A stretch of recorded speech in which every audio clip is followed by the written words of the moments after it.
کے لیے آپ نے گھر میں کہلوایا. جی. فبعث إلى نسائه فقلنا ما معنا إلا الماء. 9 گھر تھے، 9 گھر کے اندر سوائے پانی کے کچھ نہیں تھا. جی.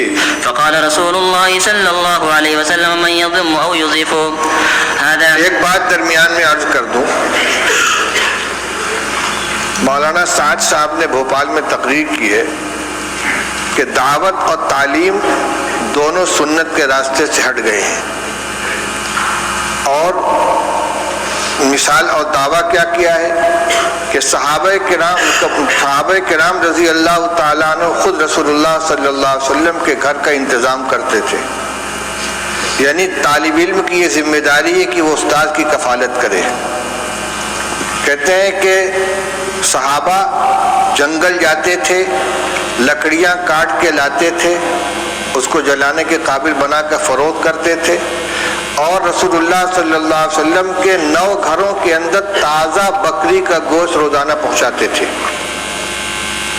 یہ ہے یعنی بحیثیت استاذ کے کہ یہ شاگرد تھے اور استاذ کے گھر میں تازہ روزانہ بکری کا گوشت پہنچاتے تھے.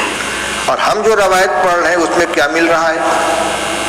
اس میں یہ حضرت عائشہ رضی اللہ عنہ فرماتی ہیں کہ ایک چاند نکلتا تھا، دوسرا چاند نکلتا تھا، اور تیسرا چاند نکلتا تھا، اور رسول اللہ صلی اللہ علیہ وسلم گھروں میں آگ نہیں جلتی تھی.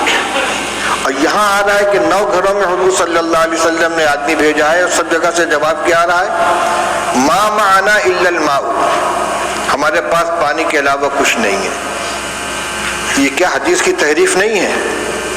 یہ ازواج مطہرات کے بارے میں جو بات کہی جا رہی ہے صحابہ کے بارے میں کہ روزانہ ان کے یہاں بکری کا تازہ گوشت صحابہ کرام پہنچاتے تھے، اور آج طلبہ کو کھانا مطبخ سے دیا جا رہا ہے اور اساتذہ کو تنخواہ دی جا رہی ہے، لہذا تعلیم سنت کے راستے سے ہٹ گئی ہے. یہ کیا مذاق ہو رہا ہے؟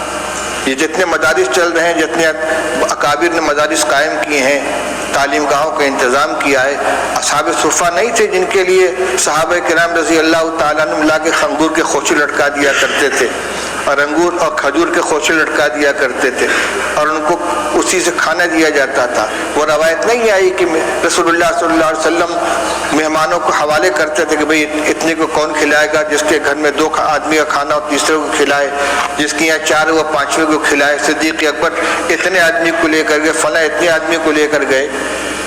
اور حضور صلی اللہ علیہ وسلم کے ساتھ جو تعلق تھا صحابہ کرام کا، وہ صرف استادی و شاگردی کا تھا کہ اس کو اور صحابہ کرام رضی اللہ تعالیٰ عنہ خود پیٹ پر پتھر باندھتے تھے، رسول اللہ صلی اللہ علیہ وسلم بھی پیٹ پر پتھر باندھتے تھے، 2 باندھتے تھے.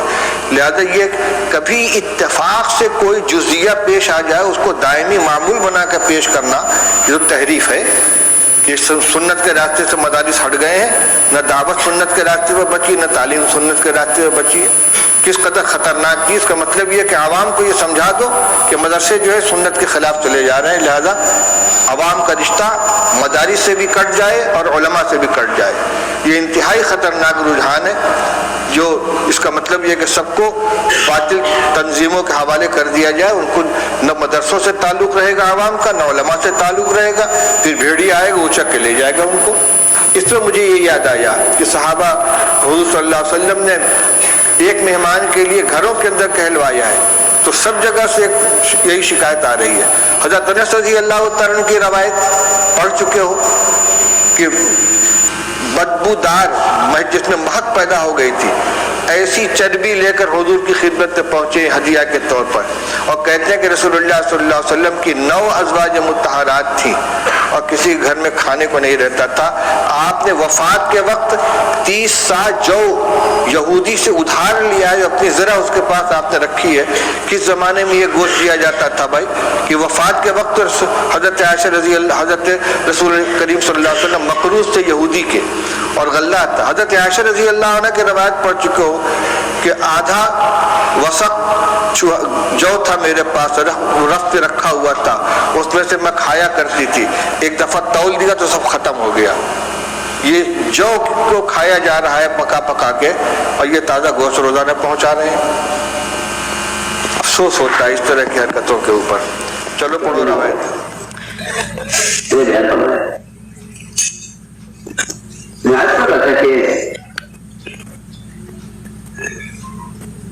یہ ایک عادت ہو گئی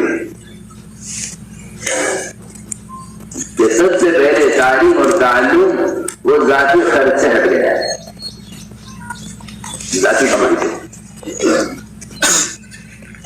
یہ ذاتی کمائی سے ہٹ جائے گا تو پھر معلم متعلم دونوں کا مجاہدہ نابک ہو جائے گا. اس لیے صحابہ کرام کا معمول یہ تھا کہ وہ جنت سے لکڑیاں کاٹتے تھے، ان کے گھر بناتے، انہیں چولہے میں جانے کے قابل چھوٹے چھوٹے ٹکڑے بناتے، ان کو لا کر شہر میں بیچتے. ان سے جو آمدنی ہوتی اس آمدنی سے بکری خرید کر ازواج مطہرات کے 11 گھروں میں تازہ گوشت پہنچایا کرتے تھے. یہ طلبہ کا کام ہے.